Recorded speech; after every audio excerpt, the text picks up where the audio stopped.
What's going on, everybody? In this tutorial, we're going to be unboxing a starter kit for the Raspberry Pi 4 Model B to be specific. So let's go ahead and take this wrapper off and see what's inside.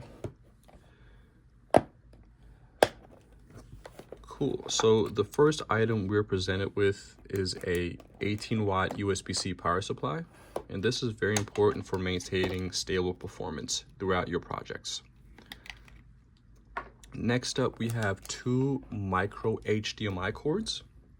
So as you can see, these smaller ports will actually go into your Raspberry Pi, whereas these bigger ones will go into your connecting device.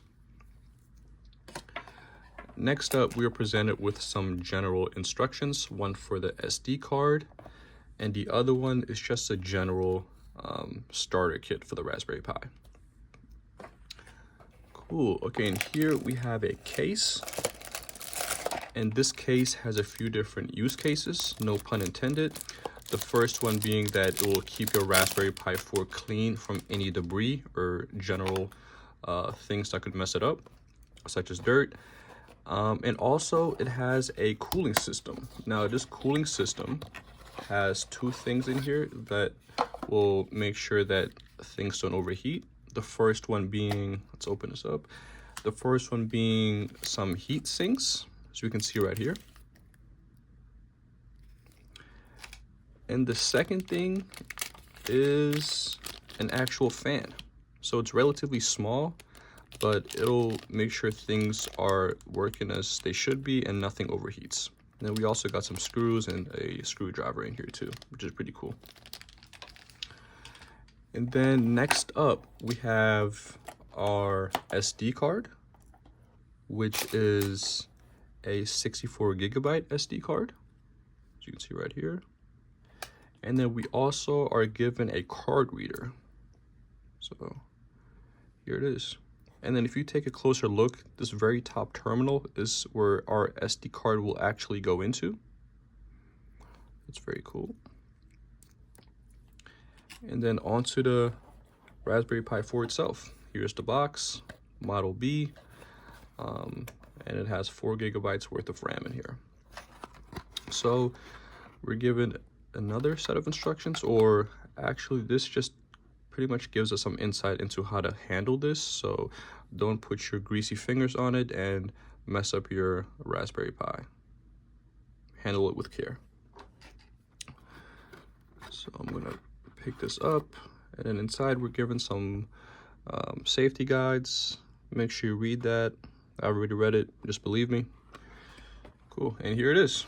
As I mentioned earlier, this is a credit card sized computer. So it's relatively small, not too big. So here we have our quad core Cortex A72 processor, which is very good for multitasking. To the right of that, we have our 4 gigabytes worth of RAM right here. And to the left of the processor, we have our dual band Wi-Fi and Bluetooth right here. And up top, we have 40 pins of general processing input and output. So this is for all of your programming. This is what it will essentially run through. So there that is. And then here at the bottom, we have a dual 4K micro HDMI. So if you remember just a few seconds ago, or like a minute ago, I mentioned these cords. So this is what it will actually plug into right there. And then this right here is what our 18-watt power supply will plug into right here, over here on the left. And then if we turn it over just a tad bit, here we have some USB ports. To the left, we have our 2.0, and to the right of that, we have our 3.0, which is, you know, essentially pretty good for speed. So if you want to transfer data faster, you'll use these right here. And then to the right of that, we have our gigabit Ethernet and Wi-Fi and Bluetooth connective options, or Ethernet cable right here. So yeah, that's pretty much a big overview of this Raspberry Pi 4. It's really good for, you know, beginners that are looking to find projects to code in, And you know, it's not even just for beginners. If you're somebody who's an experienced programmer, it's always cool to use this and build some type of hardware out of it. You know, home automation devices, retro gaming, media centers. It has many different types of use cases. And I will also be building something with it, just not sure what yet. But if you want to find out, be sure to subscribe and be on the lookout for a video coming soon. Anyways, thanks for watching, and this was a Raspberry Pi 4 Model B Edition unboxing.